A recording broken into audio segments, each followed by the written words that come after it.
একটা ছোট্ট শান্ত গ্রাম ছিল নদীর ধারে। দিনভর সেখানে কৃষকরা মাঠে কাজ করত, আর সন্ধ্যা নামলেই গ্রাম ডুবে যেত অদ্ভুত নীরবতায়। সেই গ্রামে একটা পুরনো বটগাছ ছিল। গ্রামবাসীরা বলতো গাছটার নিচে রাতে কেউ যেন না যায়।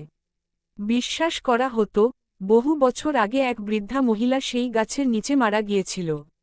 তারপর থেকেই গভীর রাতে শোনা যেত কারো কান্নার শব্দ।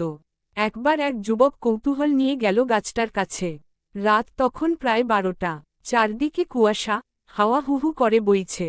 হঠাৎ সে শুনল, পানি, পানি, মৃদু কণ্ঠস্বর। চারদিকে তাকিয়ে কাউকে দেখা গেল না, কিন্তু পায়ের কাছে হঠাৎ ভিজে গেল মাটি। সে ভয়ে দৌড়াতে চাইলে ঠিক তখনই সাদা শাড়ি পরা এক বৃদ্ধা গাছের আড়াল থেকে বেরিয়ে এলো। মুখ দেখা যাচ্ছিল না, শুধু লম্বা চুলে ঢাকা। ধীরে ধীরে তার দিকে এগিয়ে আসতে লাগল। যুবক ভয়ে জ্ঞান হারিয়ে ফেলল। পরদিন ভোরে গ্রামবাসীরা তাকে বটগাছের নিচে অচেতন অবস্থায় পেল। চোখ খুলে সে শুধু বলল, ওনারা এখনও এখানে আছে। তারপর থেকে গ্রামের কেউ আর রাতে ওই পথে হাঁটতে সাহস করে না।